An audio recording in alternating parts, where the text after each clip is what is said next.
Bonjour à tous, ravi de vous retrouver pour cette nouvelle vidéo. Comment augmenter la température de votre sac de couchage? Alors, c'est un titre qui est un petit peu racoleur. L'idée avec cette vidéo, ça va être de vous donner des astuces qui vont vous permettre d'avoir un sac de couchage qui est plus performant que la température pour laquelle il a été normé. Vous le savez, lorsque vous allez acheter un sac de couchage sur le marché, il va y avoir différentes températures. Une température confort, une température limite confort et une température extrême. En règle générale, je préconise toujours aux gens qui me demandent quelle température de sac de couchage dois-je prendre avec moi, je conseille de partir avec la température que vous allez avoir sur le lieu de bivouac et de rajouter toujours quelques degrés de performance en plus. Alors par exemple, je vous donne l'exemple, ce sera plus parlant.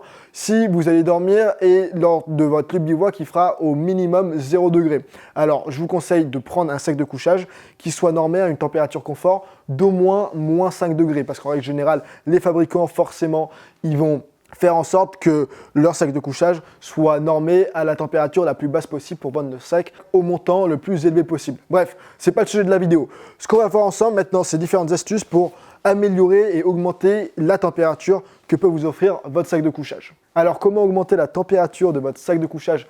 On y vient. Une chose à savoir tout de même, parce que dans cette vidéo, je vais vous donner des astuces et des façons, entre guillemets, de hacker le sac de couchage. La chose à garder en tête tout de même, c'est que bien sûr, le mieux, c'est d'avoir un sac de couchage qui soit adapté aux conditions que vous allez avoir sur le terrain. Mais ça coule de source, je ne vais pas y revenir. Donc, première astuce, ça va être d'utiliser un sursac. Le sursac, c'est une sorte de sac de couchage sans le même pouvoir isolant bien sûr, et vous allez mettre votre sac de couchage à l'intérieur de ce sursac.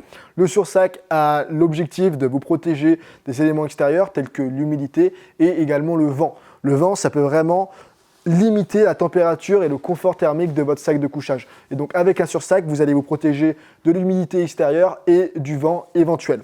Première astuce, le sursac. Deuxième astuce maintenant, ça va être d'utiliser l'inverse entre guillemets du sursac, ça va être d'utiliser un sac à viande. Le sac à viande, ça a plusieurs noms. En anglais, on parle de liner et on parle également de drap de soie. Ça vient en différents matériaux, ça vient en soie, ça vient en coton, ça vient en synthétique, ça vient même en bambou, je pense.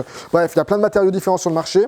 L'idée du drap de soie ou du sac à viande, ça va être justement de se mettre nous-mêmes à l'intérieur du sac à viande et ensuite de mettre le sac à viande à l'intérieur du sac de couchage. En fonction du modèle de sac à viande, vous allez pouvoir gagner quelques degrés supplémentaires. Alors, en fonction des modèles, encore une fois, je crois que ça va de 2 à 10 degrés supplémentaires. Très honnêtement, moi, je suis assez critique et méfiant vis-à-vis de ce qui est indiqué. 10 degrés supplémentaires, ça me semble beaucoup pour un simple sac à viande, même s'il est épais. En tout cas, c'est ce qui est indiqué. Par contre, le grand avantage des sacs à viande, au-delà de l'apport thermique que ça peut vous générer, c'est que ça va vous éviter de nettoyer votre sac de couchage.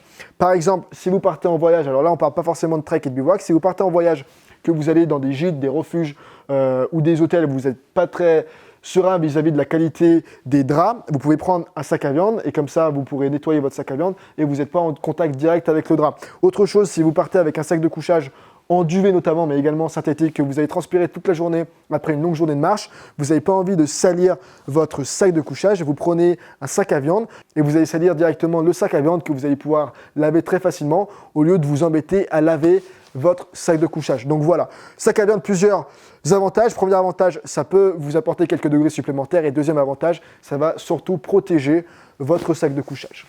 Troisième astuce, c'est une astuce pour laquelle je ne suis pas complètement fan, mais je vous la donne quand même pour ceux d'entre vous qui n'ont pas envie de racheter d'autres sacs de couchage et qui en possèdent déjà. Si par exemple, alors l'idée, je vous le dis tout de suite, c'est de combiner différents sacs de couchage ensemble. Si par exemple vous avez un sac de couchage été qui a une température confort à 20 degrés et un sac de couchage 3 saisons qui a une température de confort à 10 degrés, ça peut être intéressant si par exemple vous allez bivouaquer et les conditions climatiques sont un petit peu plus froides, de combiner ces deux sacs de couchage ensemble pour cumuler entre guillemets les deux pouvoirs isolants des deux sacs de couchage différents.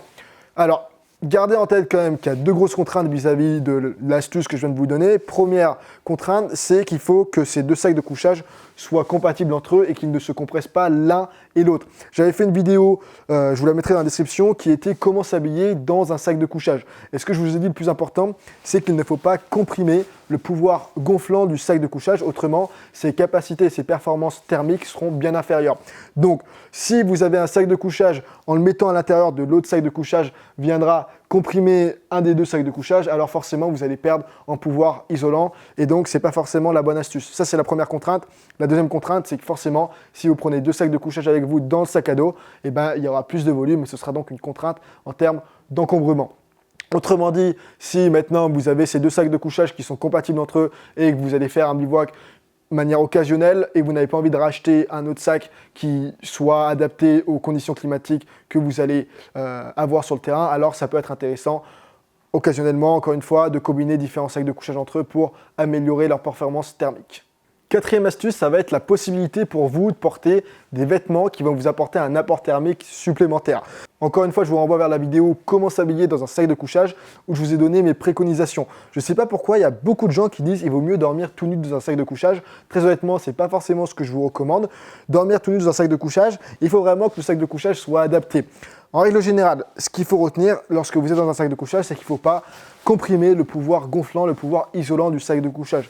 Maintenant que vous avez gardé ce principe en tête, rien ne vous empêche, et au contraire, j'ai envie de vous dire, de porter sur vous des sous-vêtements thermiques en laine mérinos par exemple, même une polaire, voire même une doudoune si vous avez très froid à l'intérieur du duvet. Encore une fois, il ne faut pas que ça vienne comprimer, mais si vous avez de la place dans le sac de couchage, le fait de porter des vêtements supplémentaires, ça viendra justement apporter plus de confort thermique et vous aurez une meilleure nuit. Et idem à prendre en compte, dans la vidéo comment s'habiller dans un sac de couchage, je vous ai donné différentes astuces qui vont vous permettre de passer des meilleures nuits lorsqu'il fait froid dehors. Comme par exemple avoir des chaussettes sèches en laine qui vont vous apporter vraiment pas mal de confort thermique. Également, vous protéger la zone visage, tête, cou avec des tours de cou, avec un bonnet. Ça, c'est très important parce qu'il y a beaucoup de déperdition de chaleur qui se fait au niveau de cette zone. Bref, beaucoup d'astuces qui vont dans ce sens-là. Je vous mettrai le lien dans la description. Cinquième astuce, ne négligez pas un bon tapis de sol. C'est quelque chose que je dis très souvent, mais vraiment j'insiste sur ce point-là. Le tapis de sol, c'est un matériel qui est indispensable. Il ne faut pas seulement regarder le sac de couchage, le tapis de sol a également toute son importance. Donc pour cela, je vais vous renvoyer également vers une autre vidéo que j'ai déjà faite concernant le comparatif des différents tapis de sol et de tous les paramètres qu'il faut prendre en compte lorsque vous allez choisir le vôtre. Notamment la Air Value, qui est l'indicateur de résistance thermique du tapis de sol qu'il faut absolument prendre en compte et c'est ça qui va justement vous donner de l'indication d'à quel point le tapis de sol ou le matelas gonflable est efficace ou non. Encore une fois, pour être très clair, le rôle du tapis de sol, c'est de vous éviter de perdre de la chaleur. Lorsque vous allez dormir, vous allez comprimer avec votre dos le pouvoir gonflant du sac de couchage et donc c'est maintenant qu'intervient le tapis de sol. Il va venir entre le sol et la partie du sac de couchage qui est comprimée pour justement éviter de vous faire perdre de la chaleur. Voilà pour ce qui était de cette cinquième astuce, tapis de sol, très important, ne négligez pas. Sixième et dernière astuce, réchauffez-vous avant de rentrer dans votre sac de couchage. C'est quelque chose auquel on ne pense pas forcément, mais si vous rentrez dans votre sac de couchage et que vous avez déjà froid, ça va être difficile de vous réchauffer. Donc ce que je vous préconise plutôt, c'est de faire quelques mouvements pour vous réchauffer avant de rentrer à l'intérieur du sac. Si je suis déjà à l'extérieur, je vais pouvoir faire des jumping jacks, c'est ça, hein, pour ceux qui ne connaissent pas, je vais pouvoir faire un petit jogging, alors, sans transpirer bien sûr, hein, le but c'est pas de transpirer, c'est simplement de réchauffer un petit peu votre corps. Si je suis à l'intérieur et si je suis déjà dans le sac de couchage, je vais pouvoir faire quelques abdos, quelques pompes. L'idée c'est de dégager de la chaleur pour que cette chaleur soit emprisonnée à l'intérieur du sac de couchage et donc vous aurez chaud beaucoup plus rapidement que si vous rentrez déjà grelottant. Petite mise en garde avant de conclure la vidéo, c'est important que vous testiez toutes les combinaisons dont on a parlé dans cette vidéo qui visent à augmenter la température de votre sac de couchage. Donc je répète, c'est important que vous testiez toutes ces combinaisons avant de partir pour votre prochain trek ou votre prochain bivouac. C'est-à-dire que si vous comptez partir avec un sac à viande pour gagner en température, alors ne vous dites pas ce sac à viande, il va me permettre de gagner 5 degrés supplémentaires. Faites les tests d'abord pas trop loin de chez vous, partez en bivouac à quelques pas dans des conditions réelles et comme ça vous allez savoir si ça peut réellement vous apporter ces degrés supplémentaires. C'est important, je le répète souvent, mais de connaître son matériel avant de partir. Ce n'est pas une fois qu'on est sur le terrain qu'il faut qu'on se rende compte qu'il y a quelque chose qui ne va pas. Voilà pour la mise en garde. Également, il ne faut pas l'oublier, chaque individu a une résistance au froid et à la chaleur qui sera différente. Personnellement, je sais que je suis quelqu'un de frileux, j'ai une mauvaise circulation sanguine et donc je m'équipe en conséquence. Si vous savez que vous avez une bonne résistance au froid, alors peut-être que vous avez besoin de prendre moins de précautions que d'autres personnes. Et finalement, pour terminer, le plus efficace, ça va être de prendre un sac de couchage qui sera adapté aux conditions climatiques que vous allez avoir sur le terrain. Bien sûr, ça coûte de source, mais ce n'était pas l'objet de cette vidéo. L'objet de cette vidéo, encore une fois, c'était de vous donner quelques astuces qui visent à augmenter et à améliorer la performance de votre sac de couchage actuel pour que vous n'ayez pas besoin d'en racheter un autre supplémentaire. J'en termine là pour cette vidéo. Comme d'habitude, j'espère que vous avez apprécié. N'hésitez pas à me donner votre retour dans les commentaires, j'ai toujours avec grand plaisir. Si vous avez envie de visionner une vidéo dans laquelle je vous donne 50 astuces lorsque vous partez en trek, lorsque vous partez en randonnée ou en bivouac, alors je vous mettrai la vidéo juste en dessous dans la description. Je pense que 50 astuces, il y en aura forcément quelques-unes qui vont vous apporter de la valeur. J'en termine là. Je vous souhaite, comme d'habitude, de garder le sourire, garder la forme, c'est important. À très bientôt.